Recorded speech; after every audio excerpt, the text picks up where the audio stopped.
MDH की हल्दी मिर्ची धनिया करे कमाल। ये रंग दे, ये खुशबू दे, ये तीखा, ये कम पड़े। क्या निराला MDH मसाला।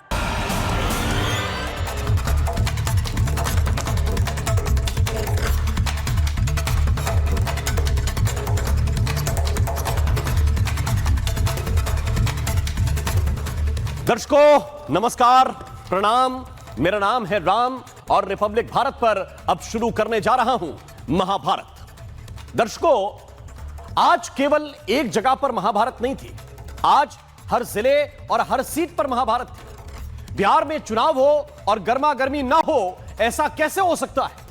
आधे बिहार में प्रचार की गर्मी थी और आधे बिहार में मतदान हो रहा था। एक तरफ बिहार के बाहरी इलाकों में दिग्गज प्रचार कर रहे थे, तो बिहार के मध्य भाग में मतदाता कई दिग्गजों की किस्मत का फैसला लिख रहे थे, कर रहे थे। लेकिन जहां मतदान हो रहा था वहां कुछ इलाकों में भारी बवाल हुआ, और इतना बवाल हुआ कि डिप्टी सीएम विजय सिन्हा के काफिले को घेर लिया गया। उन्होंने आरोप लगाया कि आरजेडी के गुंडों ने उनके काफिले पर हमला किया है। हालात बिगड़े तो विजय सिन्हा ने लखीसराय के एसपी को कायर बता दिया। उन्होंने कहा कि ऐसे प्रशासन पर तो जो है धिक्कार है, धिक्कार। जैसे तैसे प्रशासन ने वहां पर मामले को सुलझाया।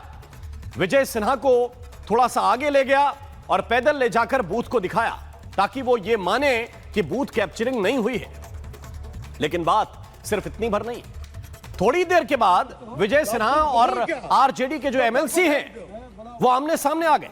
ये सब कुछ हो रहा था बीच सड़क पर, जरा देखिए। ये एक दूसरे से बहस कर रहे हैं। एक तरफ एमएलसी है और दूसरी तरफ डिप्टी सीएम। एक दूसरे पर आरोप प्रत्यारोप का दौर शुरू हो गया। अजय सिंह के जो एमएलसी हैं उनके ऊपर आरोप लग रहा है कि उन्होंने वहां पर पहुंचकर अपने गुंडों के साथ मिलकर बीजेपी के समर्थकों को पीटा, उनकी पिटाई की। मतलब सरकार के जो सबसे मजबूत स्तंभ हैं उनमें से एक हैं डिप्टी सीएम सिन्हा। वो खुलकर यह आरोप लगा रहे हैं कि प्रशासन जो इस वक्त चुनाव आयोग के अंडर में है वो ठीक से काम नहीं कर रहा। वो कह रहे हैं कि एसपी कायर है, इस प्रशासन पर धिक्कार है। दूसरी तरफ भी जरा देख लीजिए, क्योंकि वहां तो जैसे आरोपों की बाढ़ आ गई है। कहा गया कि कई बूथों पर बिजली की कटौती की गई। कहा गया कि मतदान की रफ्तार जानबूझकर धीमी की गई, जानबूझकर सब कुछ स्लो कर दिया गया। पुलिस वालों ने वोटर्स को मतदान से रोक दिया। कई जगहों पर यह भी कहा गया, यह भी कहा कि बिना मतदान पर्ची के मतदाता लौटा दिए गए, और एसआईआर के नाम पर कई मतदाताओं के नाम काट दिए गए और इसलिए वो यूं ही वापस लौट गए मायूस। ये महागठबंधन के आरोप है। हालांकि चुनाव आयोग ने दोनों पक्षों को संतुष्ट करने के लिए ग्राउंड पर इंतजाम भी किए थे, सही वक्त पर चीजों का जवाब भी दिया और कई आरोपों के जवाब में वीडियो फैक्ट्स भी उपलब्ध कराए। ये मैं आपको आगे दिखाऊंगा। और यह साफ करने की कोशिश की चुनाव आयोग ने कि सिस्टम सबके लिए एक है और पारदर्शी भी है, ट्रांसपेरेंट है। अब सवाल यह है कि दोनों खेमों की तरफ से चुनाव आयोग को ही क्यों निशाने पर लिया जा रहा है? क्या कांटे की इस लड़ाई में हार का डर दोनों तरफ बराबर है? दर्शकों, ऐसा तो नहीं है कि हार के बहाने अभी से ढूंढे जा रहे हैं। यह पहला सवाल है। क्या हार के बहाने अभी से तलाशे जा रहे हैं? और ऐसा तो नहीं है कि जीत गए तो हमने किया है और हार गए तो चुनाव आयोग। सवाल आपके सामने है। जीते तो सियासी योग और हारे तो चुनाव आयोग। डिबेट की शुरुआत करूंगा, लेकिन पहले एक रिपोर्ट आपको दिखाता हूं।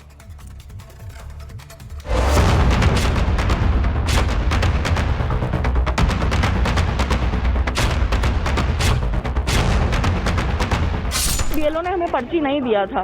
अब अगर पर्ची नहीं दिया था तो मेरी गलती थोड़ी है। हमें बोला गया था डिजिटली डाउनलोड करके रख लीजिएगा। हम डिजिटली डाउनलोडेड है मेरे पास, और मेरा टिक भी हुआ है उसमें। बोल रहे आप पर्ची लेके नहीं आओगे, आपको वोट नहीं देने देंगे। और मुझे पर्ची नहीं मिला। सीरियल नंबर भी मैंने बताया, वहाँ उन्होंने टिक भी किया, लेकिन कहे कि वोट नहीं डालने दिया जाएगा। जबकि आपका नाम है, सारा चीज है, हम सीरियल नंबर है तो हम डाउनलोड करके निकाल के लाते हैं, लेकिन उन्होंने तो ऐसा कुछ बोला नहीं। अब फिर वापस जाना और आना तो संभव तो है नहीं।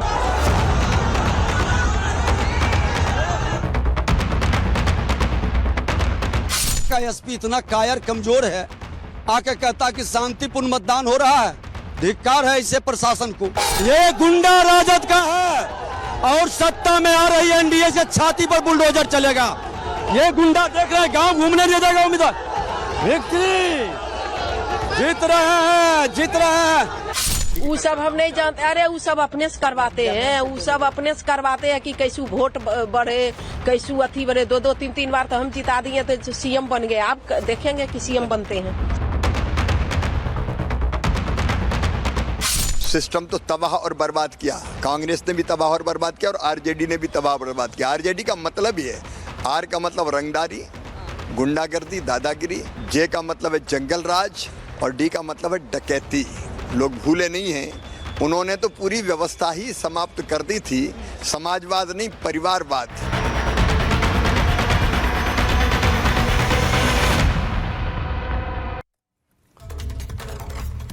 और आइए चर्चा की शुरुआत करते हैं। कुछ खास मेहमान इस वक्त हमारे साथ जुड़ गए हैं, सीधे उनकी तरफ रुख करेंगे। हमारे साथ इस वक्त सैयद लारेब अकरम हैं, हमारे साथ इस वक्त अजय वर्मा हैं, कांग्रेस पार्टी के लीडर हैं, बहुत बहुत स्वागत है आपका। हमारे साथ इस वक्त सुनील कुमार जी हैं, प्रवक्ता हैं वीआईपी के। हमारे साथ चंद्र प्रकाश जी इस वक्त हमारे साथ जुड़ रहे हैं, वरिष्ठ पत्रकार हैं। आप सभी का बहुत बहुत स्वागत मैं करता हूं। और सबसे पहले मैं जानना चाहता हूं अजय वर्मा जी आपके पास, क्या सिचुएशन इस वक्त आप वहां पर देख रहे हैं? क्यों सारे अटैक जो है वो चुनाव आयोग अकेला झेले? क्या आपको लग रहा है, क्या ये पहले से रास्ते ढूंढे जा रहे हैं कि भाई कोई भी हार जाए बाद में कह देंगे कि प्रशासन ने ठीक काम नहीं किया? राम मोहन जी, आपको बहुत बहुत स्वागत, आभार आपका। रिपब्लिक ज्वाइन करा, मैं आपके साथ बहुत सारी धन्यवाद धन्यवाद। अन्य चैनलों पे भी कर चुका हूं। आप एक अच्छे हैं जी जी, और ये कोई गुरेज नहीं है। हम गलत को गलत कहते हैं, सही को सही कहते हैं। आप बिहार के परिप्रेक्ष्य में ही आ जाइए, इसीलिए मैं बात कर रहा हूँ कि अच्छे को अच्छा और गलत को गलत कहते हैं। चुनाव आयोग की असलियत और पोल खुल चुकी है कि किस तरह से वो जनता को गुमराह करके सरकार के पक्ष में चोरी कर किस तरह से वोटों में घपलेबाजी कर वोटरों में घपलेबाजी कर एक मकान में हमारे नेता राहुल गांधी ने कल पूरा प्रेजेंटेशन दिया है। अरे हमने शिकायत करी है भाई, भाजपा के नेता क्यों प्रवक्ता बन रहे हैं? आयोग तोते की गर्दन में जान अटकी हुई है सरकार की, इसलिए भाजपा के नेता प्रवक्ता और कुछ पापा की परी और परिये वो भी प्रवक्ता बन रहे हैं बीजेपी के जो चुनाव आयोग के। भाई चुनाव आयोग संवैधानिक संस्था है, निष्पक्ष संस्था है, उसके लिए कांग्रेस, बीजेपी, सपा, बसपा, जन स्वराज या जो भी पार्टी है उसके लिए तो हिंदुस्तान की पार्टी है, वो चुनाव आयुक्त है। यानेश जी, आप में जितना ज्ञान है पूरा देश देख रहा है कि आपका ज्ञान केवल किसी मकान में 100 वोट, किसी में 300 वोट, किसी में 400 वोट, किसी में 500 वोट, कोई भाजपा के नेता के यहाँ है। ये मैं नहीं कह रहा, ये सबूत हैं। आप कह रहे हैं साहब शिकायत कर दीजिए। अरे हम शिकायत पब्लिक डोमेन में करें, संज्ञान तो आपको लेना है, जवाब आपको देना है। शिकायत क्या होती है आपको? तो अजय वर्मा, आप एक तरफ कह रहे हैं सब बोगस चल रहा है, सब फर्जी चल रहा है। आपका नैरेटिव शुरू हुआ था यहां से कि ईवीएम गड़बड़ है जी, ईवीएम बदल देते हैं, ईवीएम में सेटिंग कर लेते हैं, सब कुछ ईवीएम में कर लेते थे, तो फिर ये वोटर लिस्ट क्यों गड़बड़ करते? राम जी देखिए, अब मैं जनता बिहार के उस बब्बर शेर वोटर का धन्यवाद अदा करना चाहता हूं जो 7 करोड़ 43 लाख वोटर, जिसमें से 2 करोड़ करीब 50% आबादी महिलाओं के, कि जिसने आज ये 60% बम्पर वोटिंग किया, सरकार को कुचलने का और बदलने का काम इस वोट बम्पर वोटिंग के थ्रू किया। ये वैज्ञानिक बता रहे हैं, जो बोर्ड के वैज्ञानिक हैं वहाँ के, जो वहाँ के पत्रकार हैं निष्पक्ष, वहाँ के पॉडकास्ट चैनल बता रहे हैं, और बिहार का आम आदमी, आम वोटर जो लुटा पिटा था वो बता रहा है। मैं धन्यवाद दे रहा हूँ उस बिहार की जनता को। और अब मैं बताना चाहता हूँ, अभी डिप्टी सीएम साहब बड़े सम्मानीय हैं। भाई आप सम्मानीय हैं, जनता के चुने हुए सेवक हैं, आप किस तरह से परिभाषित कर रहे हैं, लोग भी परिभाषित कर रहे हैं बीजेपी का मतलब बलात्कारी, जिताओ पार्टी, प्रज्वल रेवन्ना, आसाराम बापू संत बलात्कारी बाबा को इन्होंने बिहार चुनाव से पहले जमानत दे दी, जैसे राम रहीम को हरियाणा में दी। और हरियाणा में वोट चोरी किस तरह से चुनाव आयोग ने करी है पूरा देश देख रहा था, पूरा देश कह रहा था। ऐसे ही बिहार में कोशिश कर रहे हैं, लेकिन कामयाब देश की जनता, देश का वोटर, बिहार का 88% एससी वोट। अजय वर्मा जी, मुझे लग रहा है आप खुद कंफ्यूज हैं। आप कह रहे हैं कि चुनाव जीतने के लिए किसी बाबा को कोई जमानत दे रहा है, चुनाव जीतने के लिए कोई गुजरात की जेल से छोड़ रहा है और किसी को किसी जेल से छोड़ रहा है। दूसरी तरफ आप कह रहे हैं कि सारी की सारी लिस्ट जो है दाएं बाएं करके फर्जी बना रखी है। आप कह रहे हैं 300-300 लोग एक जगह पे वोट कर रहे हैं। माने आप एक नैरेटिव पे तो आइए कि क्यों हार रहे हैं आप? चुनाव आयोग मिला हुआ है या बीजेपी की स्ट्रेटजी ऐसी है कि आप लोग उससे पार नहीं पा रहे? मैं लौट के आऊंगा, मुझे कुछ और मेहमानों को इन कराने दीजिए। नवल अच्छा, शर्मा जी हमारे साथ प्रवक्ता हैं जेडीयू के। राम जी, हम मैं आ रहा हूं कैसे अजय जी हार रहे हैं आपके चुनाव, पास। जरा ये तो मैं आ रहा बता हूं, एक दीजिए। ओपनिंग रिमार्क सबका हो जाए, इसके बाद मैं तुरंत लौट के आ रहा हूं। नवल शर्मा जी, क्या आपको लग रहा है कि ये हार की हताशा है जिसमें बातें की जा रही हैं, और उसमें एक नाम डिप्टी सीएम का भी शामिल है क्या? क्योंकि वो भी जिस तरह से आक्रामक अंदाज में आज नजर आए, उनको ही भरोसा नहीं कि प्रशासन ठीक काम कर रहा है कि नहीं कर रहा है।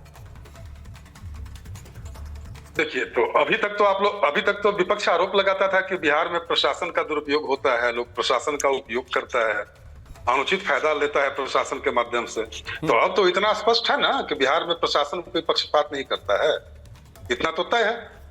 देखिए, सारी बातें चुनाव आयोग के संज्ञान में है और प्रशासन पूरी तरह चुनाव आयोग के नियंत्रण में कार्य कर रहा है।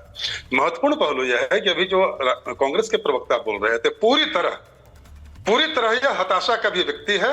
रिजल्ट आने के पहले हार का बहाना खोजने की असफल कवायद है। देखिए, होता है क्या कि जब बिना संघर्ष के आपको राजगद्दी मिल जाती है, वंशवाद की थाली में परोस कर आपको राजगद्दी मिल जाती है बिना संघर्ष किए, तो लोकतंत्र को देखने का और लोकतांत्रिक संस्थाओं को देखने का और व्यवहार करने का आपका नजरिया उन लोगों से अलग होता है जो संघर्ष करके राजनीति में अपना स्थान बनाते हैं। राहुल गांधी भी उसी श्रेणी के व्यक्ति हैं। बैठे बैठाए इनको चांदी की तस्तरी में राजनीति मिल गई परोस कर, तो लोकतंत्र इनके लिए जूते की नोक पर है। चुनाव आयोग के लिए इनकी भाषा ऐसी है जैसे कोई पंसारी की दुकान हो। आज तक चुनाव आयोग के बारे में इतने अमर्यादित शब्दों का इस्तेमाल किसी ने नहीं किया। तो आप क्या चाहते हैं कि जब आपकी जीत हो तभी चुनाव आयोग सही है, और जब आप हार गए तो चुनाव आयोग टिका हुआ है? शर्म आती है। और आज तक का इतिहास यह बताता है कि जब से इन लोगों ने एसआईआर शुरू किया, चुनाव आयोग बार बार सामने आकर इनके प्रोपेगेंडे की हवा निकाल दिया। चुनाव इलेक्शन कमीशन ने अपने अकाट्य तर्कों के जरिए, अरे भाई, अगर आपको लगता है कि कहीं कोई गड़बड़ी है तो एफिडेविट करके जाइए ना, इलेक्शन कमीशन को दीजिए। ये लोगों के बीच में आकर क्या हवाबाजी कर रहे हैं? लोगों के बीच में आकर हवाबाजी क्या कर रहे हैं? हमारे साथ इसका सीधा मतलब कि आपके पास कोई दम नहीं है। बीजेपी के प्रवक्ता हमारे साथ मनीष पांडे जी जुड़ गए, उनकी तरफ भी जाऊंगा, लेकिन उससे पहले मैं चाहता हूं कि सुनील कुमार जी, एक रिएक्शन में आपका लेना चाहता हूं। क्या ये अभी से ढूंढा जा रहा है? क्योंकि बहुत सारे फैक्ट आज आरजेडी की तरफ से ऐसे देने की कोशिश की गई कि भाई वोटिंग स्लो कर दी गई। वोटिंग जब वो स्लो करने का बोल रहे थे तब 11 बजे तक 30% जनता वोट डाल चुकी थी। यह कहा गया कि हमारे लोगों को वोट नहीं डालने दिए जा रहे हैं। चुनाव आयोग ने कई वीडियो ऐसे ट्वीट करके बताया कि जो आप कह रहे हैं वो भ्रामक है। क्या आपको लगता है कि अभी से ये ठीकरा फोड़ने की तैयारी हो गई है कि कुछ गड़बड़ हुआ, हम अपने मन मुताबिक नतीजे नहीं आए तो फिर से कह देंगे, जैसे राहुल गांधी कहते हैं कि हरियाणा का चुनाव हमसे चुरा लिया गया? देखिए राम मोहन जी, पहले तो 4.25 करोड़ जनता ने जो ये लोकतंत्र के महापर्व में हिस्सा लिया है उनको साधुवाद।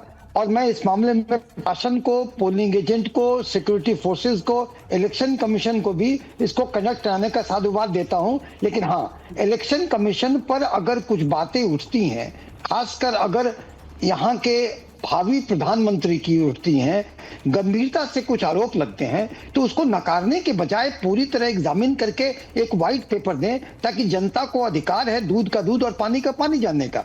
दूसरी बात कि देखिए, जिस तरह से वोटों में इजाफा हुआ है, ये एक चेंज बताता है।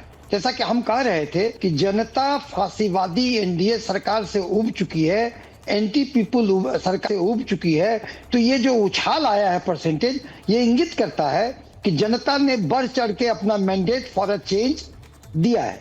दूसरी बात कि देखिए, जिस तरह से एक लोग MY समीकरण हमारे साथ जोड़ते थे, हमारा MY समीकरण है, लेकिन वो महिला और युवा का है। महिलाओं की लंबी कतार इस बात का द्योतक है कि जो हमने उनके माई मान सम्मान योजना के लिए जो उनको बोला है, इस पर महिला प्रभावित हैं। और युवाओं का भीड़ ये बताता है कि युवाओं का एक नारा था राम मोहन जी, तेजस्वी यादव जी 17 महीने के कार्यकाल में 5 लाख नौकरियां दी। वो नौकरी कुमार के नाम जान जाते थे। और जब वही युवा जब नीतीश सरकार से नौकरी मांगने गई तो उन पर लाठियां चटकाई गई जी। तो उनका नारा था कि अगर लाठी चलाओगे यूथ पर तो जवाब देगा बूथ पर। तो आज का दिन आ गया, युवाओं ने जमकर जवाब दिया है बूथ पर, इसीलिए वोटों के में इजाफा है यहाँ पर। और राम मोहन जी, ये चीज मैं थोड़ा सा इसको भी क्लियर करने की कोशिश करूंगा कि जो नौकरी गई उस वक्त मुख्यमंत्री कोई दूसरा था क्या? जिस वक्त नौकरी कुमार का तबका आप जो है तमगा लेना चाहते हैं, उस वक्त चीफ मिनिस्टर कौन था? ये कोई दूसरा कोई व्यक्ति था क्या? मैं ये भी समझने की कोशिश करूंगा, लेकिन मुझे एक बड़ी खबर बतानी है दर्शकों को। ये बम्पर वोटिंग की जो बात आप कह रहे थे, बम्पर वोटिंग हुई है। जी हां, बेगूसराय में तो रिकॉर्ड टूट गया है। दर्शकों, बड़ी जानकारी इस वक्त आपको दे रहा हूं। बेगूसराय में वोटिंग का रिकॉर्ड टूट गया है और बेगूसराय के मतदाताओं ने जमकर वोट किया है। 67.32% वोट पड़े हैं वहां पे। शाम 5 बजे तक का यह डेटा है। मधेपुरा में शाम 5 बजे तक 65.74% वोटिंग हुई है। यह जरा देख लीजिए, 65% से ज्यादा, तकरीबन 66% तक वोटिंग हुई है। मुजफ्फरपुर की भी जरा बात कर लेता हूं। 5 बजे तक 64.63% वोट यहां भी पड़े हैं। तकरीबन 65% तक यहां आंकड़ा पहुंच रहा है और इससे ऊपर ही जाने की गुंजाइश है, क्योंकि यह शाम को 5 बजे तक का डेटा है। अभी एक बार और यह डेटा अपडेट हो सकता है और पिछले कुछ दिनों में यह देखा गया है कि अगले 1 दिन के बाद या 2 दिन के बाद भी एक डेटा चुनाव आयोग की तरफ से दिया जाता है, जिसमें फाइनल जानकारी दी जाती है कि कितने प्रतिशत वोटों ने अपने मताधिकार का इस्तेमाल किया है। ये बम्पर वोट पड़े हैं मनीष पांडे जी। बम्पर वोट किधर जाएंगे? सुनील सिंह जी का अपना आंकलन है। सुनील कुमार जी कह रहे हैं कि भाई ये हमारे वोटर हैं, हमारी महिलाएं हैं जो वोट हमारे फेवर में महिलाओं ने वोट किया है। मुझे एक बात बताइए कि अगर इतना सब कुछ है तो ये फ्रस्ट्रेशन क्यों दिख रहा है दोनों तरफ कि भाई चुनाव आयोग को जितनी गालियां दे दी जाए उतनी कम है? देखिए, आपके सवाल में ही जवाब छुपा हुआ है जी। वैसे डॉक्टर साहब बहुत दिनों तक जेडीयू के प्रवक्ता रहे हैं और जेडीयू का लाइन उनको पता है कि जेडीयू का लाइन क्या रहता है। अब महिलाओं से रिलेटेड जो बातें हो रही है तो वो तो जेडीयू का, भाजपा का लाइन रहा ही है। 2005 में, 6 में, 7 में जो बच्चियां पोशाक राशि और साइकिल योजना छात्रवृत्ति से प्रभावित थी, आज वो बच्चियां मां बन गई हैं। यह अब डॉक्टर सुनील को समझने में नहीं आ रहा है तो इसमें मेरा क्या कसूर है? भैया, आज से 20 साल पहले जो बच्चियां, 19 साल पहले जो लड़कियां 5th में थी, 6th में थी, आज वो मां बन गई हैं और योजनाओं से बनी है और आज अब उनके खाते में 10,000 रुपया भी चला गया है। तो ये देखिए, बिहार के बदलते हुए जो तस्वीर है विकास की, उसका यह परिणाम है। विपक्ष को नहीं समझ में आएगा। जहां तक जो बम्पर वोटिंग की बात हो रही है, मुझे ऐसा लगता है, हो सकता है मैं गलत रहूं, मुझे यह लगता है, देखिए एसआईआर में जो वोट कटे हैं, जो 65 लाख के आसपास की बात आई थी, स्वाभाविक है। देखिए, एक विषय उस समय भी उठता था कि क्यों मतदान का प्रतिशत 52% रहता है, 55% रहता है, चूंकि वहां इतने अनऑथराइज्ड वोटर्स अनावश्यक रूप से जो कई कारण थे, हम सब लोग उस पर चर्चा कर चुके हैं। आज अगर वह वोटर अगर कट गए हैं नाम, वो वोटर नहीं, तो स्वाभाविक प्रतिशत बढ़ेगा ही उसका। लेकिन मनीष जी, मुझे लगता है उसका अगर एक कारण ये इतनी विन विन सिचुएशन है, सब कुछ है, महिलाएं हैं वो आपके फेवर में गई हैं, ये बम्पर वोट भी आपके फेवर में गया है, तो आज इतना परेशान क्यों दिखे विजय सिन्हा जी? आज प्रशासन से ही उलझते दिखे। कभी एसपी को कायर बता रहे हैं, कभी प्रशासन को धिक्कार कर रहे हैं, कभी कह रहे हैं कि छाती पे बुलडोजर चढ़वा दूंगा सरकार में आ गया तो। ये क्या दिखाता है? हताशा है, परेशानी है, ये प्रशासन का पक्षपात है? नहीं, देखिए ऐसा है कि विजय सिन्हा जी को पहली बार चुनाव नहीं लड़ रहे हैं और उन्हीं क्षेत्रों से वो लगातार विधायक रहे और उनको यह भी पता है कि जो लोग वहां पर जो एंटी पॉलिटिक्स करते हैं लखीसराय विधानसभा के अंदर में, वो उनके ऊपर हमला करवाने का काम किया। निश्चित रूप से देखिए, यह गंभीरता का विषय है कि डिप्टी सीएम जो रहे हों, उनकी गाड़ी पर अगर पथराव हो जाए, ठीक है, आचार संहिता लागू है, मैं समझता हूं प्रशासन की अपनी मजबूरियां हैं, लेकिन किसी उप मुख्यमंत्री की सुरक्षा का भी तो प्रश्न बनता है ना।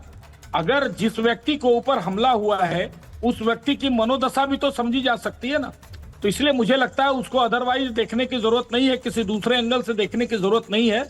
यह कोई भी प्रत्याशी हो, उसके ऊपर अगर हमला होता है तो मुझे लगता है वो स्थानीय प्रशासन की जिम्मेवारी बनती है, चाहे सत्ता पक्ष का हो उम्मीदवार, चाहे वो विपक्ष का उम्मीदवार हो। इसलिए जो विजय सिन्हा ने जो अपनी भावना जो प्रकट की है, वो उनकी स्वाभाविक भावना है। ठीक है, चंद्र प्रकाश जी के पास मैं चलना चाहता हूं। चंद्र प्रकाश जी, मुझे एक बात बताइए कि क्या, एक मिनट अजय जी, मैं आपके पास आ रहा हूं, मैं पढ़ नहीं पा रहा हूं इतनी दूर से कि आप क्या दिखा रहे हैं मोबाइल पे, उसका रेजोल्यूशन भी थोड़ा सा ज्यादा है। लेकिन चंद्र प्रकाश जी, आपका क्या एनालिसिस है इस पूरी सिचुएशन को लेकर? ये आरोप प्रत्यारोप स्वाभाविक है। दूसरी बात यह भी बताइए कि बिहार में जहां पर कई सीटें ऐसी हैं जो बड़ी सेंसिटिव हैं, जहां बाहुबली वर्सेस बाहुबली खड़े हुए हैं, वहां पे इस तरह का चुनाव इलेक्शन कमीशन का कराना, आपका पुराना अनुभव क्या बताता है? इसको इलेक्शन कमीशन को आप पास कहेंगे कि फेल कहेंगे, और इन आरोपों पर क्या कहेंगे? देखिए, पास फेल का तो भी हम निर्णय अपने इतनी जल्दी नहीं लेना चाहिए हमें, लेकिन एक चीज बड़ी स्पष्ट है, जैसा कि अभी हमारे पैनल के किसी साथी ने भी कहा कि जो वोट कटे, एसआईआर ने अपना असर दिखा दिया। जो वो पूरी की पूरी जो पोल्स, जो एक मतदाता सूची थी, उसका जो शुद्धिकरण हुआ, तो जो जितनी रुकावटें, चाहे वो कांग्रेस की तरफ से आई, आरजेडी की तरफ, आरजेडी तो खैर इसमें नहीं थी, लेकिन बाकी जो दल जो इसको लेकर विरोध कर रहे थे और जो भय जता रहे थे, वो भय इसमें खारिज हो गया, क्योंकि अब आपकी एक बेहतर मतदाता सूची है, जिसके आधार पर जब चुनाव हो रहा है तो एक सही प्रतिशत सामने आया। दूसरी बात रही कि ये जो आप हिंसा की बात कर रहे हैं, हिंसा की बात देखिए, इसमें एक बहुत समझने की बात है कि पिछले कुछ समय से हम लगातार देख रहे थे कि जिस तरीके का एक खास तबके का कि कट्टा से दुपट्टा पोंछ देंगे टाइप की जो बातें हो रही थी, उसके विरुद्ध एक ध्रुवीकरण भी तो होता है ना, कि जब आप हरियाणा में हमने देखा, उत्तर प्रदेश में देखा कि जब एक वर्ग, एक डोमिनेट क्लास जो है, जब वो अपना इस तरीके से एक लठैती, एक लठैतों वाली भाषा बोलना शुरू करता है, तो समाज के दूसरे तबके में एक भय भी आता है। जब वो भय आता है तो उसका भी एक ध्रुवीकरण होता है, जिसका कहीं ना कहीं परिणाम हो सकता है कि हम इतने जो पोलिंग परसेंट है उसमें हम जो देख रहे हैं, ये उसका भी परिणाम हो। ये दोनों मेरे अनुमान है, ये ऐसा दिख रहा है मुझे। जी ठीक है, अब अजय जी क्या कहना चाह रहे हैं, बताइए। देखिए राम मोहन जी, अभी आप थोड़ी देर पहले कह रहे थे कि बेगूसराय में बम्पर मतदान हो रहा है, तो मैं नीति और नियत बता दूं। भारतीय जनता पार्टी के एक सांसद, पूर्व वर्तमान प्रवक्ता और नेता, इन्होंने द्वारका विधानसभा में भी वोट डाला अपने चुनाव में, और बेगूसराय के मनसेरपुर के रहने वाले हैं, और इन्होंने डाला है। हमारे नेता श्रीनिवास बी ने और कांग्रेस ने अपने हैंडल से ट्वीट किया है, अपने पैतृग्राम मनसेरपुर बेगूसराय में अपना मतदान किया राकेश सिन्हा, भारतीय जनता पार्टी। तो ये है बम्पर वोट का राज, चुनाव आयोग के साथ बीजेपी के नेताओं की मिलीभगत। अब प्रत्यक्ष को प्रमाण की क्या आवश्यकता है? कई सारे हमारे नेता, राहुल गांधी जी ने उदाहरण दिखाए कि चुनाव आयोग तो अपनी जिद पे है कि नहीं साहब, अहंकार तो रावण का नहीं रहा, अहंकार कंस का नहीं रहा, अहंकार दुर्योधन का नहीं रहा। तो आम आदमी ये सोचने लगे कि मैं शायद नॉन बायोलॉजिकल, तो नॉन बायोलॉजिकल हो या नॉन बायोलॉजिकल के शिष्य हों, थोड़ी देर के लिए उनको जरूर राहत मिल सकती है। इस पर तो मैं पूछना चाहूंगा भारतीय जनता पार्टी के उच्च हाईकमान से, नेताओं से, कि ये आखिर क्या है? ये हाईकमान का आपका सत्ता का 67% का मॉडल जो मैं दिखा रहा हूं आपको, इस पर तो जवाब पूछ लीजिए राम जी एक तो। और दूसरा मैं फिर बताना चाहता हूं, पहले इसी पे जो आरोप आपने लगाया, पहले उसी का क्लैरिफिकेशन हो जाए, इसके बाद फिर दूसरे के बाद दूसरे पे चले जाएंगे। बताइए मनीष जी। हाँ देखिए, मुझे लगता है कि ये क्या कह रहे हैं, नहीं कह रहे हैं, पता नहीं कांग्रेस के किस हैंडल की बात कर रहे हैं, वो तो अभी मेरी जानकारी में नहीं है, या ये फ्रॉड है या सही है, ये तो जांच का विषय। राम शर्मा जी, मैं भेज रहा हूं आपके व्हाट्सएप पर। अरे आप मुझे भेज दीजिए, लेकिन जरा सा मुझे चलते चलते ये भी बता जाइए कि वो कांग्रेस ने जो बिहार को बीड़ी से तुलना की थी, उस पर आपके क्या विचार है? उसका भी तो प्रभाव बूथ पर पड़ेगा ना, बिहारियों के मानसिकता पे।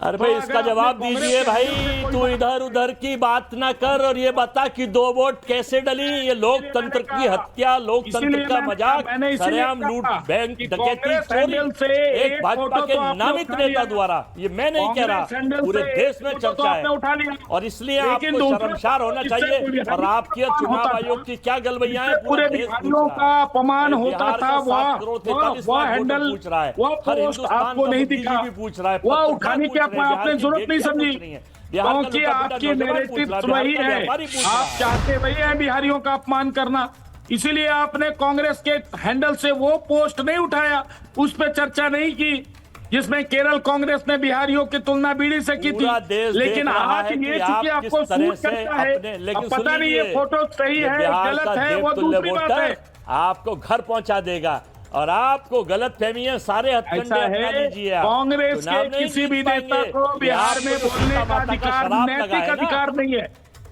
आपने उन बिहारियों, उन नेताओं को बिहार में घुमाया जिस नेता ने बिहारियों को डेंगू मलेरिया का, आपको शराब दिया है, नेता ने छठ मैया का अपमान किया। आप क्या बात करोगे बिहार पर? चलेगा, आप बिहार पर क्या बात करोगे भाई साहब? आप क्या ज्ञान दे रहे हो?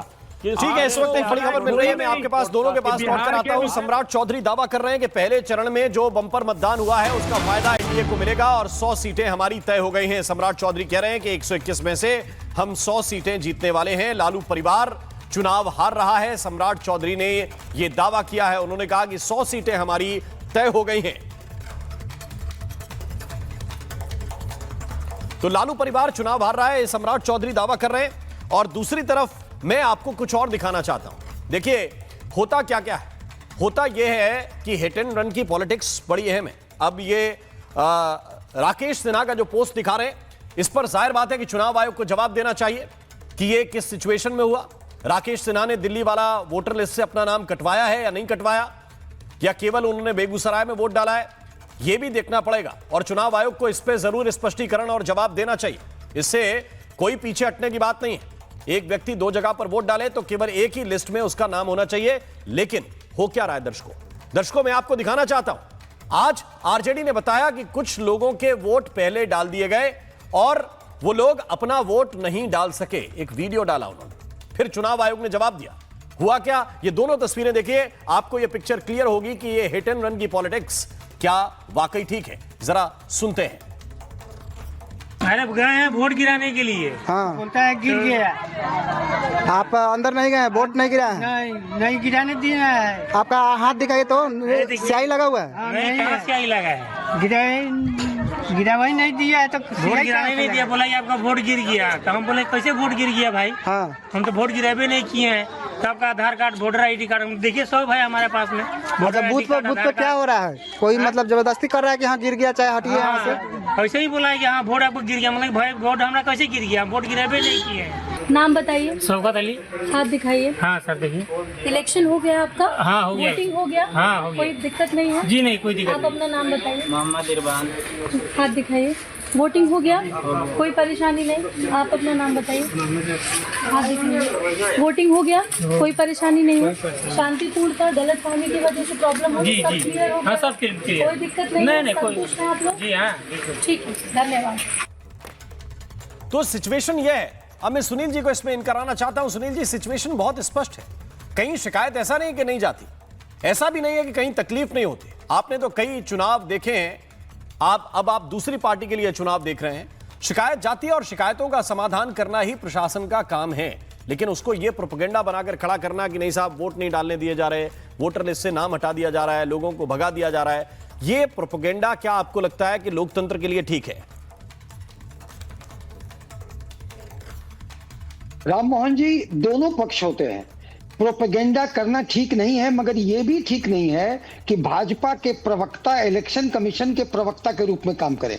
इलेक्शन कमीशन को अपना काम करने दे। जिस किसी को शिकायत होगा उस पर इलेक्शन कमीशन जांच करेगी और उस पर व्हाइट पेपर देगी। शिकायत चाहे जनता का हो और शिकायत चाहे नेता प्रतिपक्ष या भावी प्रधानमंत्री श्री राहुल गांधी जी का हो, तो ये इलेक्शन कमीशन का काम है। इलेक्शन कमीशन को सारे वोटरों को कॉन्फिडेंस में लेना होगा, उनके विश्वास को जीतना होगा।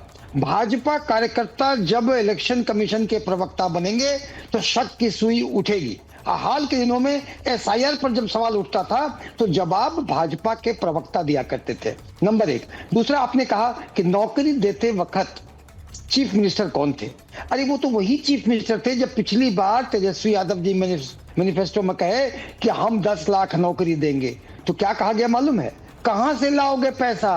बाप के यहां से लाएगा पैसा जो जमा किया है। और जब वो व्यक्ति 17 महीने के कार्यकाल में आया तो 5 लाख नौकरियां दी। ये परसेप्शन हुआ जनता में और नौकरी कुमार के नाम से वो जाने लगे। नहीं तो इस बार उनको गंभीरता जनता ले रही है। मिनिस्टर का आप बिल्कुल खा जाएंगे। शेखपुरा की बात, चीफ मिनिस्टर का बिल्कुल खा जाएंगे। शेखपुरा में जो आपने कहा, नहीं शेखपुरा की बात करें, जो विजय सिन्हा जी की बात कर रहे हैं, आप देखे होंगे अपने डेटा में कि सारी जगहों में करीब 8% का उछाल है। शेखपुरा में 8% की कमी है। क्यों? विजय सिन्हा अपनी संभावित हार को देखते हुए बौखला गए, चुनावी हिंसा फैलने लगी, लोग वोटर कम गए, इसलिए 8% की गिरावट है शेखपुरा में, आसपास के इलाका में। तो ये तो एकदम से देखिए, हर पूरे बिहार में 8% का उछाल और एक जगह गिरावट। कितनी गिरावट? आप थोड़ा सा डेटा क्लियर कीजिए। और वो भी नहीं सुनील जी, आप जो है पढ़े लिखे व्यक्ति हैं, इसलिए मैं पूछ रहा हूं, थोड़ा डेटा क्लियर कीजिए। पिछली बार कितना था शेखपुरा में, अभी क्या है इस बार का वोटर परसेंटाइल? आप अभी कैसे कह सकते हैं 8% गिरावट है? क्योंकि मैं देख रहा हूं कि ठीक ठाक, अगर देख लीजिए ना, बढ़ा नहीं तो घटा नहीं, थोड़ा बताइए ना मुझे आप। थोड़ा क्लियर कीजिए अगर आपके पास इतना एनालिसिस है। जब तक मैं सैयद लारेब अकरम को जो स्पोक्स पर्सन है आरजेडी के, उनको शामिल कर लेता हूं इस डिबेट में। थोड़ा सा मैं अगली बार जब आपके पास आऊं तो वो डेटा भी थोड़ा बताएं दर्शकों को आप।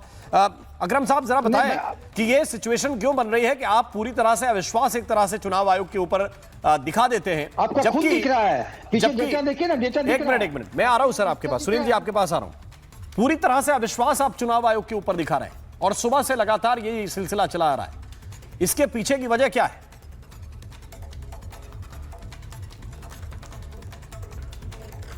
नमस्कार सभी को। देखिए, जिस तरह से आज जितनी गड़बड़ियां आई हैं, कई सारी यूनिट फेल हुए हैं, कई जगहों पे आपने राघोपुर से लेकर के दूसरे जगहों पर आपने देखा कि पोलिंग बूथ पे एक तो ईवीएम मशीन में खराबियां भी आई, दूसरे प्रिजाइडिंग ऑफिसर और प्रशासन के बीच में कोई तालमेल नहीं है।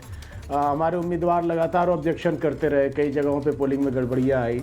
बावजूद इसके ये जो आप अभी जो बात कर रहे थे, जिस तरह से कार्यकारी उप मुख्यमंत्री का जो आज बर्ताव पूरे देश ने देखा है, जो नंगा नाच उन्होंने किया है, मतदान को खराब करना और प्रभावित करने के नाम पर अपनी हार ना स्वीकारने का ठिकरा फोड़ना, और इस तरह से एक जाति विशेष को गालियां दी है उन्होंने, इसका जवाब भी बिहार की लेकिन लारेब अकरम जी जरा बताइए, वो तो कह रहे हैं कि जो एमएलसी हैं वहां के आरजेडी के अजय, उनके समर्थक वो खुद पहुंचे वहां पे मारपीट कर रहे हैं। तो अगर आप लोग ये माहौल क्रिएट करेंगे, उन्होंने कहा कि ये आरजेडी के गुंडे हैं जो हमारी गाड़ी पे पथराव कर रहे हैं और करेंगे। आपने सिन्हा जी का बयान सुना होगा, ये कह रहा है कि प्रशासन के साथ मिलकर हो रहा है। बताइए, प्रशासन हमारा बात सुन रहा है क्या? प्रशासन हमारा है क्या? यही तो बात है, इसी पे तो डिबेट है सारी। का है या सरकार के पास है? ये सारी प्रशासन के ऊपर कह रहे हो, वो कह रहा है कि वो ये कह रहे हैं कि भाई ये एसपी कायर है, प्रशासन पे धिक्कार है। प्रशासन पे धिक्कार है? प्रशासन किसका है ये धिक्कार? चुनाव आयोग का। ये प्रशासन किसका है? चुनाव आयोग का। ये प्रशासन हम चला रहे हैं क्या? विपक्ष से प्रशासन गवर्न हो रहा है क्या? आज अपना जब जनता इनको खदेड़ रही है, आवाम जब दौड़ा रही है, तो ये कह रहे, चिल्ला रहे हैं कि राजद के एमएलसी है और राजद के लोग हैं। वहां टोटल आवाम इनको दौड़ा रही, इनका जमाना जब्त होने जा रहा है। ये क्या आप जवाब देंगे? और ये जिस तरह से भद्दापन, ओछापन एनडीए के लोग दिखा रहे हैं, पूरा देश देख रहा है, शांतिपूर्ण चुनाव चल रहा है। ठीक है, मनीष जी आपको रिस्पॉन्ड कर रहे हैं। मनीष जी क्विक, छोटे मोटे जो भी प्रयास किए, आप लोगों को शायद याद होगी, पूरा देश पिछली बार लोकसभा के चुनाव में सिंह से लेकर ललन सिंह से लेकर विजय सिन्हा तक बूथ को कैसे मीसा भारती और लालू प्रसाद जी ने डिस्टर्ब करने का प्रयास किया था, वो विजुअल्स काफी चले थे। वो सारे सीन इनको याद नहीं आते। जब रोहिणी आचार्य को जिताने के लिए लोकसभा के चुनाव में लालू प्रसाद ने अपना जो है वो दबंगता का प्रयोग किया था। तो देखिए, कहने का मतलब मेरा यह है कि ये लोग हार मान चुके हैं बहुत पहले। अब क्या है कि हार का बहाना ढूंढ रहे हैं। चुनाव हुए हैं, जनता ने जो वोट किया है उसने स्पष्ट कर दिया है कि जनता जो है वह जागरूक है और सरकार के पक्ष में मतदान हुआ है। जनता का जो मूड रहा है सभाओं में और उनका जो बॉडी लैंग्वेज रहा है, एंटी इनकम्बेंसी हम लोगों ने देखा, चर्चा में भी देखा, कहीं दिखी नहीं सरकार। 20 वर्षों से नीतीश जी मुख्यमंत्री हैं, इसके बावजूद ये संघर्ष कर रहे हैं। आज भी 20 वर्षों के मुख्यमंत्री के सामने आरजेडी आज भी संघर्ष कर रही है। इसका यही कारण है कि यह हार मान चुके हैं और अब हार का बहाना ढूंढ रहे हैं कि ये हो गया तो वो हो गया, तो एसआईआर हो गया था, तो ऐसे हो गया था, तो वैसे हो गया था। और पहले चरण में हमारे उप मुख्यमंत्री ने ठीक कहा कि लगभग 100 सीटों पर हमारी जीत तो तय हो चुकी है। सेकंड सीटों में हम जो है 60 से 80 से ऊपर सीट लाने वाले हैं, यह भी स्पष्ट है। हम लोगों का जो अपना समीकरण और इंटरनल सर्वे बता रहा है। ठीक है, तो देखिए एक बार फिर से एनडीए की सरकार सर्वे पे मैं जाऊंगा, लेकिन नवल शर्मा जी के पास और पूरा जनता के बीच से दौड़ाए जा रहे, खदेड़े जा रहे हैं मौजूदा मंत्री, कौन सा विधायक लोग, एनडीए के विधायकों को दौड़ाया जा रहा है। गांव में प्रवेश करने से जनता रोक रही है। ये बदहाली, ये हाहाकार सबको दिख रहा है। गली में नली नहीं है, नली के अंदर जो है तो आप ये कह रहे हैं, आप इसको अकरम साहब किस चश्मे से देखने की कोशिश कर रहे हैं? आज कोई चुनाव प्रचार था जो जनता ने दौड़ा लिया। चुनाव में जाते लारेब अकरम, आज कोई चुनाव प्रचार था जो जनता ने दौड़ा लिया, या फिर आप देख रहे हैं कि इसमें प्रशासन का फेल्योर है? भाई आपके प्रत्याशी भी जगह जगह गए होंगे, कहीं आपकी गाड़ी को दौड़ा दिया जाता तो जनता दौड़ाती है। नहीं, कहीं आपकी गाड़ी को दौड़ा दिया जाता तो क्या कहते हैं आपकी? ये अराजकता है कि क्या है? नहीं, हमारी गाड़ी को, हमारे एमएलसी को रोक कर तो बदतमीजी कर रहा है। ये आदमी Z+ सिक्योरिटी में चल रहा है, हमारे एमएलसी का रास्ता रोक रहा है और रोक करके बदतमीजी बदकलामी कर रहा है। आप देखिए, ये इसकी पूरी भाषा देखिए, और ये कह रहे हैं यादव के गुंडे हैं। ये एक जाति विशेष को गाली दे रहा है, इसको शर्म आनी चाहिए। नवल शर्मा जी, इंडिया के लोग इसकी वकालत कर रहे हैं बैठकर यहाँ पर। पूरी तरह से ये चुनाव में विफल हो रहे हैं, ये हार रहे हैं, और ये हार की हड़बड़ाहट, ठीक है, नवल शर्मा रिस्पॉन्ड कर रहे हैं, ऊपर तारी है, खौफ जम चुका है। हाँ, देखिए, पहली बात तो है कि अभी राष्ट्रीय जनता दल के प्रवक्ता को मैं बड़े गौर से सुन रहा था। यही वो भाषा है, ये डिप्टी सीएम बोलता है, ये डिप्टी सीएम करता है। अरे डिप्टी सीएम है, वो निर्वाचित प्रतिनिधि हैं, आपकी और हमारी तरह किसी पार्टी के प्रवक्ता नहीं है। वो राज्य के उप मुख्यमंत्री हैं और एक प्रतिष्ठित राजनेता हैं। और आपकी जो भाषाई दरिद्रता है, अब शांत रहिए, शांत रहिए, शांत रहिए, बीच में बात मत काटिए, जंगल राज वाली चील को मत मचाइए, शांत रहिए, शांत रहिए। तो आपकी जो भाषाई दरिद्रता है, आपकी जो भाषाई अकिंचनता है, वही भाषा या किंचनता बिहार की जनता को बता देती है कि आप लोगों की सत्ता में अगर वापसी होगी तो लोगों के साथ आप कैसे पेश आइएगा। जब राज्य के इतने बड़े राजनेता के प्रति आपकी भाषा ऐसी है, तो हमारे जैसे आम लोगों के प्रति तो आपकी भाषा कीड़े दलालों के बीच यही कारण है। चुप रहिए, अरे चुप रहिए, बीच में बात मत काटिए। मैंने आपकी बात तो बीच में काटा। एक-एक करके आए हैं डिबेट करने के, मल्ल युद्ध करने आए हैं, डिबेट करने आए हैं कि मल्ल युद्ध करने आए हैं? जी नवल, इनका फीडर डाउन कीजिए। हाँ, दूसरी बात है कि देखिए, ये जो वोटिंग परसेंटेज बढ़ा है, एक तो SIR तो बड़ा ही कारण है, SIR के चलते निसंदेह बढ़ा है। दूसरा महत्वपूर्ण कारण है कि ये लोग जो हवा फैलाए हुए थे, बिहार के लोग नीतीश कुमार जी के नेतृत्व में विकास की जो रफ्तार बनी है, उस रफ्तार को लोग खोना नहीं चाहते। नहीं, वो तो नीतीश कुमार आपने सुना नहीं, वो कह रहे हैं कि सारी नौकरी तो तेजस्वी यादव ने दी। नीतीश कुमार का क्या क्रेडिट है भाई? बस 1 मिनट का समय दीजिए, मैं पर्दाफाश कर दे रहा हूं। अभी VIP के प्रवक्ता को मैं सुन रहा था। आप एक बात बताइए राम मोहन जी, कि नौकरी कौन देता है? नौकरी मुख्यमंत्री देते हैं, नौकरी प्रधानमंत्री देते हैं। आज तक कभी सुने हैं कि कोई एक मंत्री दावा करे कि मैंने नौकरी दिया है? आज तक आजादी के बाद भारत के इतिहास में ऐसा हुआ है? चुप रहो यार, चुप रहिए, अरे चुप रहिए, ऐसा नहीं बोलो। अकरम भाई एक-एक करके इनका फेडर डाउन कीजिए, तब जी एक-एक करके जल्दी पाखंड का पर्दाफाश करना जरूरी है, पहली बात। दूसरी बात है कि सोचिए जरा कि जो व्यक्ति 2 मुख्यमंत्री का बेटा है, वो मैट्रिक भी पास नहीं कर सका और वो रोजगार का लॉलीपॉप चुसा रहा है बिहार के लोगों को, कैसे भरोसा करेंगे भाई? तीसरी बात है कि कौन सा नौकरी आपकी कलम से दिया गया था? तेजस्वी कुमार, जो नौकरी कुमार बोल रहे थे भाई साहब, VIP वाले, किस नौकरी वाले साइन पेपर पर सिग्नेचर किए थे? तेजस्वी यादव। अरे भाई साहब, मुख्यमंत्री थे नीतीश कुमार जी, और 2005 में अपनी सत्ता नशीनी के बाद से ही नीतीश कुमार जी ने बिहार में नौकरी देने की प्रक्रिया शुरू कर दी थी।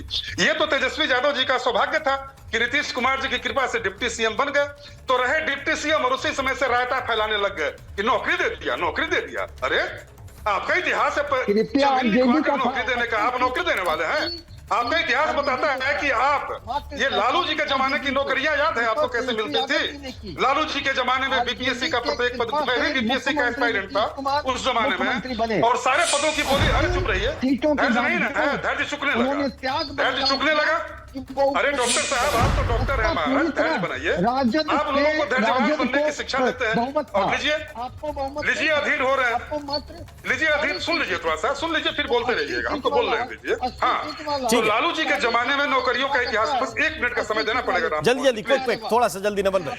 तो उसी लालू यादव जी की विचारधारा को ही तेजस्वी यादव जी आगे बढ़ा रहे हैं। और बस मैं आपको एक अंतिम लाइन बोलकर अपनी बात खत्म करूंगा।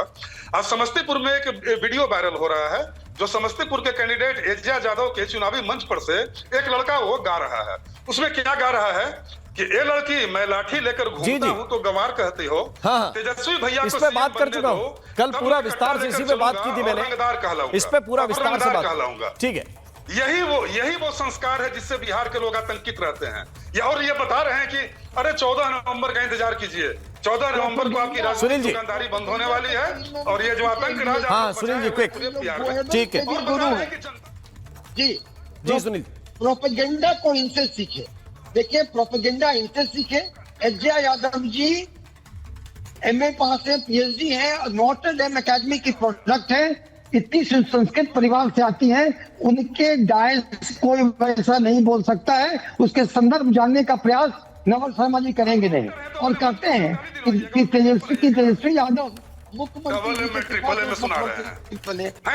इसको 80 सीट का, बाकी लोग अनपढ़ हैं क्या? सीट का कौन अजीब बात है। 80 सीट के बावजूद कुर्बानी की और आपको मुख्यमंत्री रहा, और टोटली कैबिनेट में किसी के दस्तखत से नौकरी मिलता, मंत्री के दस्तखत अधिकारी का होता है, लेकिन नौकरी कैबिनेट देता है, कैबिनेट देता है। और शिक्षा में एक एक करके मुझे चंद्रप्रकाश जी को इन कराना है। इस पे चंद्रप्रकाश जी मुझे बताइए कि ये जो परसेप्शन की, मैं मनीष जी लौट के आ रहा हूं आपके पास। चंद्रप्रकाश जी, ये जो परसेप्शन की लड़ाई जिसकी बात कर रहे थे कि ये कट्टा रंगदारी, इसका परसेप्शन तोड़ पाने में विपक्ष के लोग कामयाब रहे क्या? वो कलम जो ऊपर से फेंक कर दी गई थी वो लोगों के हाथ तक पहुंची, उनके मन तक बैठी, या फिर जनता अभी भी उस संशय में थी कि नीतीश कुमार जैसे भी हैं, थोड़े से स्वस्थ हैं, अस्वस्थ हैं, लेकिन ठीक हैं? बिल्कुल यही है। और ये चीज यहाँ पर महागठबंधन पूरी तरह फेल रहा। अपना उस 20 साल पुरानी गठरी को आज भी वो सिर से उतार नहीं पाए। आज वो कांग्रेस पार्टी के जो ये दिखा रहे हैं, राकेश सिन्हा का एक ट्वीट कि उन्होंने पहले वोट दिया, मतलब देखिए दुष्प्रचार करना, झूठ बोलना।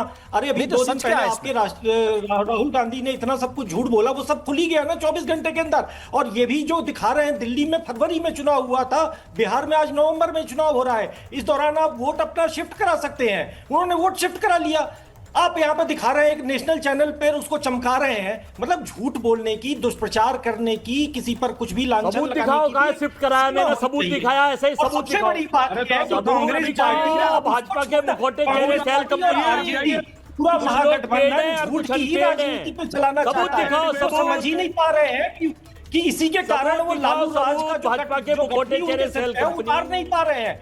आज अगर जंगल राज का दिखाओ, जैसे हमने दिखाया है, क्या है, जंगल राज चला रहे हैं, उसका कारण यही है।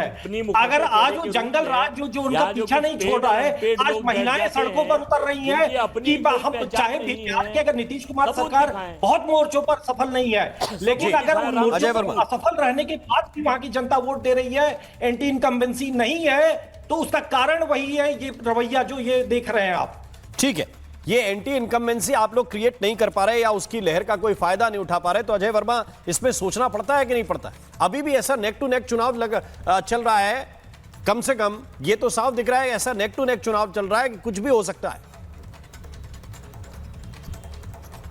देखिए राम जी, इस चुनाव में प्रशासनिक स्तर पर बूथ कैप्चरिंग हुई है, मुझे कोई परहेज और गुरेज नहीं है। कहां हुई है बताइए ना? नहीं ऐसे फर्जी आरोप नहीं, कहां हुई है बूथ कैप्चरिंग? तो मुझे जेल में बंद करा दीजिए। अरे क्यों करा दीजिए? नहीं सबूत ले लीजिए, सबूत दे रहा हूं, आप सुन लीजिए। कहां पे बूथ कैप्चर? टाइम तो दीजिए, 30 सेकंड सर, 60 सेकंड। देखिए तो सुन लीजिए ना, आप तो सुन तो लीजिए सब कैसे बूथ कैप्चर हुआ है प्रशासनिक। सुन लीजिए, जहां पर राजद और कांग्रेस और महागठबंधन के वोट हैं, जहां पर उनके अधिक, बात क्या मैं पिछले रिजल्ट हैं, वहां पर प्रशासन ने इतनी सख्ती कर दी कि आम आदमी को मारो, पीटो, रोको, वोट मत डालने दो, चुनाव धीमा कर दो, मशीन खराब कर दो। और जहां पर बीजेपी के और इनके राजद के वोट थे, वहां पर आप रूटीन में किसी को चेक मत, इलेक्टोरल पर्ची होने के बाद भी वोट नहीं डालने दे रहे हैं। तो अजय वर्मा, आपको इतने दिन में यह समझ में नहीं आया कि कहां पे वोटिंग स्लो कराने के आरोप लगाने हैं, कहां पे बूथ कैप्चर करने के आरोप लगाने हैं?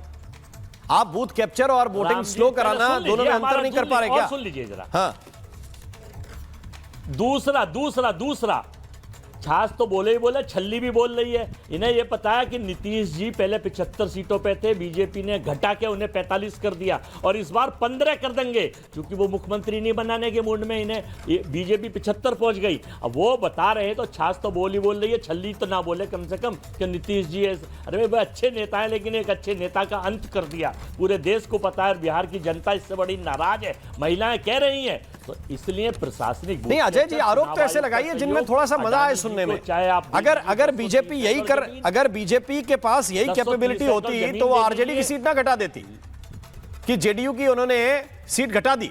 भाई बराबर पे लड़ रहे हैं और इन्होंने इनकी सीट घटा दी, उनकी नहीं घटा सकते। मैं इस पे मनीष पांडे को इन कराना चाहता हूं। मनीष पांडे ये खेला कर रहे हैं क्या बिहार गठबंधन को स्वीकार? क्या आप जानबूझ के नीतीश कुमार को कमजोर कर देते हैं, फिर उन्हीं के साथ उन्हें मुख्यमंत्री बना के आप सरकार भी चलाते हैं? अब आप कांग्रेस के प्रवक्ता से और क्या उम्मीद करेंगे? वो तो राहुल गांधी जी की भाषा बोलेंगे ना, स्टाइल तो उनका वही होगा।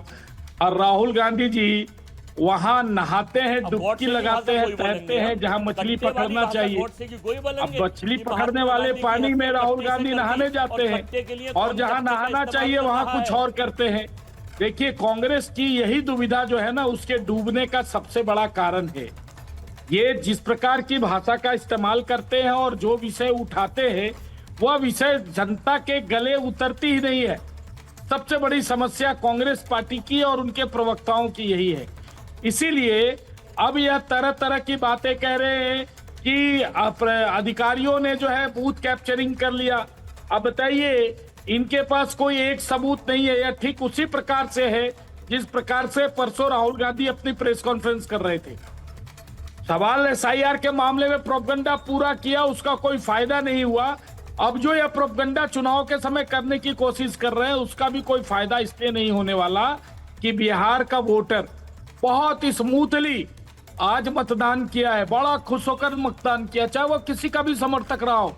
आपके सारे रिपोर्टर्स हर बूथों पर थे।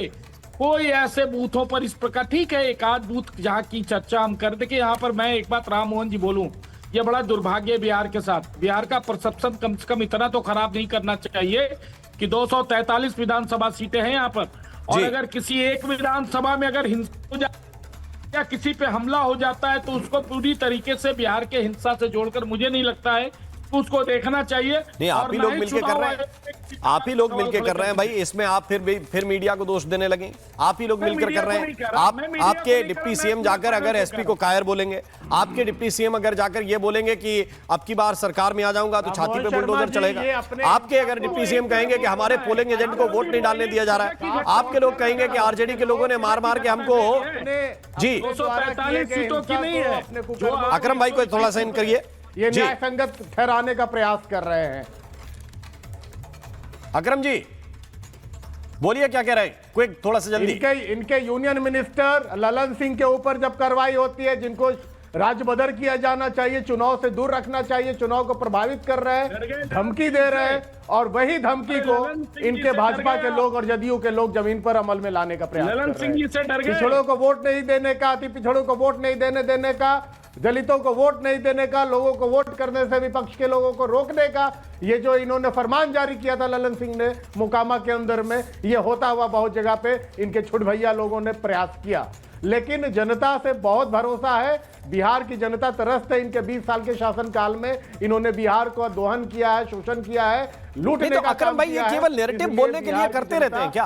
बड़े परिवर्तन ये केवल आप नैरेटिव बनाने के लिए कहते रहते हैं क्या? आज रिपब्लिक भारत की वीणा देवी जी से कई बार बातचीत हुई, जो वहां की प्रत्याशी जिस सीट का आपने जिक्र किया, उन्होंने 2 जगह भी नहीं कहा कि हमारे लोगों को रोक दिया। उन्होंने कहा कि हमारा तो कोई आदमी डरने वाला नहीं, हमारे तो सारे लोग वोट देने के लिए जा रहे हैं। ये आपके पास विशेष सूचनाएं आती रहती हैं कि मोकामा में रोक लिया, दलित को रोक लिया, पिछड़े को रोक लिया। ये केवल भाषण देने से काम नहीं चलेगा ना। जहां वहां की प्रत्याशी से पूछ के आइए कि उनके कितने लोग डर गए। नहीं, लखीसराय में क्या हो रहा था? लखीसराय में क्या करते डिप्टी सीएम गए थे? डिप्टी सीएम तो खुद ही कह रहे हैं कि हमारे लोगों को मारा गया और आरजेडी के लोगों ने मारा। प्रोक कर रहे थे, क्यों उग्र हुई जनता वहां से, क्यों दौड़ा कर भगाई उनको? लखीसराय से प्रत्याशी है, वहां क्या करने गए थे पूछ रहे हैं आप? नहीं, जहां गए हैं, जहां दूसरे लोगों से का रास्ता रोक रहे हैं, दूसरे वही प्रत्याशी है तो क्यों गए? रास्ता रोकने जाएंगे आप कि बूथों का निरीक्षण करने जाएंगे, मतदान करने जाएंगे, या जाकर झड़प करेंगे, एसपी को कमजोर बताएंगे, झूठ बोलने के आप एसपी को कमजोर बताएंगे, आप Z+ तैयारी कर रखी है, कभी सच नहीं बोलेंगे क्या? ठीक है, अरे कभी सच भी बोल लिया कि नहीं कर पा रहे हैं ना। 14 तारीख को हार स्वीकार करना पड़ेगा। 14 तारीख को ठीक हार है, रहेगा। अभी मेरे पास समय इतना ही है। आप सभी मेहमानों का बहुत बहुत शुक्रिया करूंगा, बहुत बहुत धन्यवाद करूंगा। ये अभी एक और फेस बाकी है और इस फेस के बाद ही ये जनता निर्धारित कर पाएगी कि वो किस तरफ जा रही है। 14 तारीख की जहां तक बात हो रही है, वो जिक्र हो रहा है, उस दिन सब कुछ दूध का दूध पानी का पानी हो जाएगा और ये जो परसेंटेज पड़ा है इसकी पिक्चर भी कुछ हद तक क्लियर होगी। महाभारत में आज के लिए बस इतना ही। नमस्कार। अब आया असली स्वाद। अब आया स्वाद। जब स्वाद के पड़े हो लाले तो MDH का चंकी चाट मसाला डालें। MDH का चंकी चाट मसाला। MDH